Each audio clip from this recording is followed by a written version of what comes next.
जानकारी में इन लोगों ने 1500 से 1600 लड़कियों का जो है धर्म परिवर्तन करवाया गया है और छांगुर का 500 से ज्यादा एजेंट है। भारत को इस्लामी मुल्क बनाने की बातें करते थे, उसका भाई अक्सर कहता रहता था कि 2047 तक ये मुल्क हमारा हो। सारी हिंदू लड़कियां हैं जो गायब हैं, सारी हिंदू लड़कियां और ज्यादातर 22, 21, 19, 25 साल के आसपास की ही लड़कियां।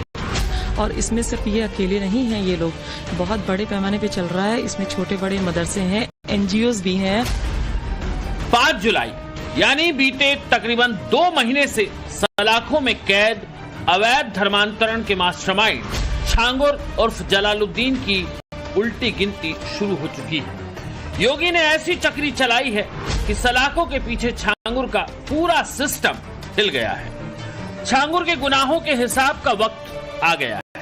न सिर्फ छांगुर बल्कि छांगुर के राइट और लेफ्ट हैंड नीतू उर्फ नसरीन और नवीन रोहरा उर्फ जमालुद्दीन ने जितने कांड किए सबकी सबूतों के साथ लिस्ट बन चुकी है। छांगुर और छांगुर की गैंग पर अवैध धर्मांतरण, मनी लॉन्ड्रिंग, अवैध संपत्ति पर कब्जा, राष्ट्र विरोधी गतिविधियां, हिंदू देवी देवताओं के खिलाफ प्रचार, आपराधिक नेटवर्क तैयार करने, हवाला से लेन देन, पुलिस अधिकारियों से साठगांठ और माफिया अतीक अहमद से संबंध जैसे तमाम गंभीर आरोप हैं। लेकिन ईडी ने अपनी जो चार्जशीट तैयार की है उसमें उसने छांगुर के विदेशों से आने वाली फंडिंग के तार को कनेक्ट किया है, क्योंकि छांगुर के अवैध धर्मांतरण के सिंडिकेट को फंडिंग के जरिए जहां से खाद पानी मिल रहा था, अगर उसका पूरा खुलासा हो जाएगा तो फिर छांगुर समेत उसके सो कॉल्ड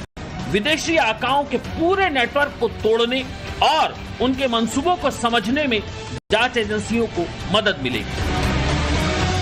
5 जुलाई को यूपी एटीएस ने एसटीएफ के साथ मिलकर छांगुर को गिरफ्तार करके उसके अवैध धर्मांतरण गिरोह का खुलासा किया था। ईडी भी इसमें इन्वॉल्व हो गई थी, क्योंकि कई संदिग्ध फंडिंग नवीन, नसरीन और छांगुर के खातों में देखी गई थी, जिसके चलते ईडी ने भी इन्वेस्टिगेशन शुरू कर दी थी। अब ईडी ने एक कदम और आगे बढ़ाते हुए इस मामले में पहली चार्जशीट दाखिल करने की तैयारी कर ली है। इसमें छांगुर और उसके 3 करीबियों का नाम शामिल है, जिसमें नीतू भी है, नवीन भी है। ये लोग छांगुर के बेहद करीबी थे। ईडी ने जो अपनी चार्जशीट तैयार की है उसमें छांगुर के दुबई कनेक्शन का सिलसिलेवार तरीके से जिक्र किया गया है। कैसे इस अवैध धर्मांतरण के नेटवर्क को बलरामपुर सहित उत्तर प्रदेश के बाकी जिलों में स्थापित करने के लिए दुबई से फंडिंग आया करती थी।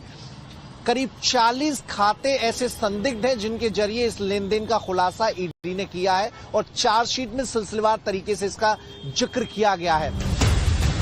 ईडी ने छांगुर के खिलाफ 106 करोड़ रुपए के मनी लॉन्ड्रिंग मामले में जांच शुरू की थी, जिसमें 40 बैंक खातों में पाकिस्तान, तुर्की, सऊदी अरब, यूएई, कनाडा, अमेरिका और अन्य इस्लामिक देशों से विदेशी फंडिंग के आने का खुलासा हुआ था। और इन 40 में से 18 खाते ऐसे थे जिसमें 68 करोड़ रुपए का लेन देन 3 महीने में दर्ज हुआ था।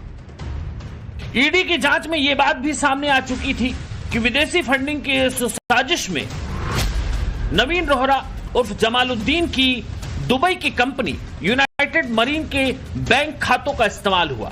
यूनाइटेड मरीन के बैंक अकाउंट में अज्ञात स्रोतों से भारी मात्रा में रकम जमा कराई गई।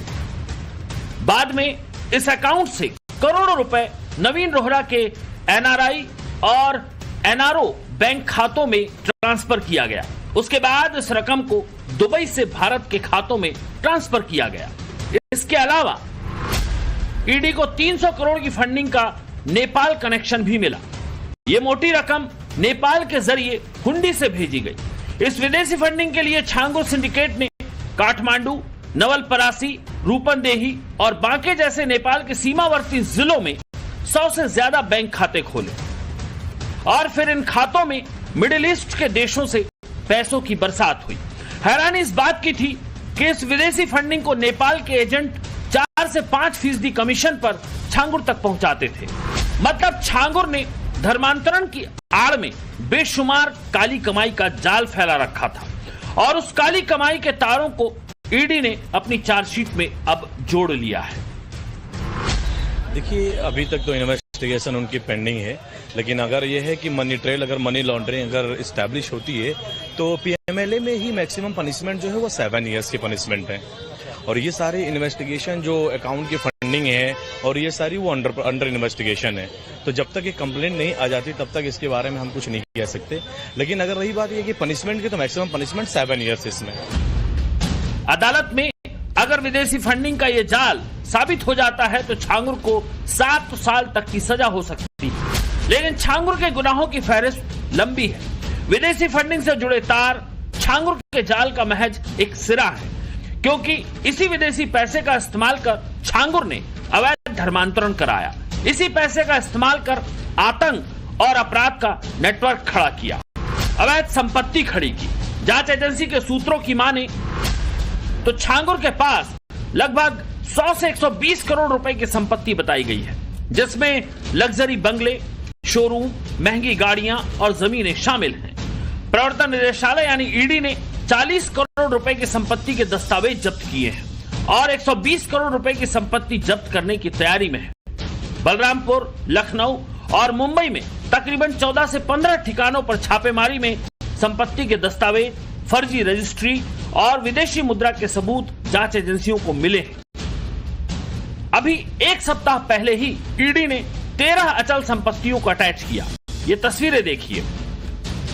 बलरामपुर में तकरीबन 4000 स्क्वायर फीट में बनी ये आलीशान कोठी, बलरामपुर में ही बनी ये 2 मंजिला बिल्डिंग असीमिया हसनी हुसैनी कलेक्शन, बलरामपुर का ये 2 मंजिला बाबा ताजुद्दीन आशवी बुटीक और एक बड़ा सा गोदाम उन्हीं 13 अचल संपत्तियों में शामिल था, जिसकी कीमत तकरीबन 13 करोड़ 2 लाख रुपए आंकी गई।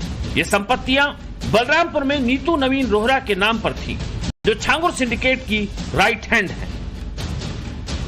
करोड़ों की फंडिंग आई गई और दुबई से लेकर मुंबई होते हुए बलरामपुर में जो संपत्तियां खरीदी गई, ईडी को शक है कि ये संपत्तियां उसी अवैध रकम से खरीदी गई हैं और इसके जरिए अवैध धर्मांतरण का एक बड़ा नेटवर्क छांगुर ने स्थापित किया था और बड़े पैमाने पर लोगों को इस्लाम धर्म अपनाने को बाध्य किया गया। हर तरह के हथकंडे अपनाए गए।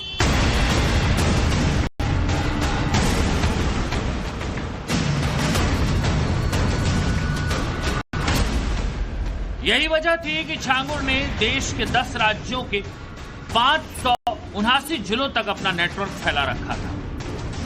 जितना बड़ा नेटवर्क देश में था, उतना ही बड़ा जाल छांगुर ने विदेश में फैला रखा था।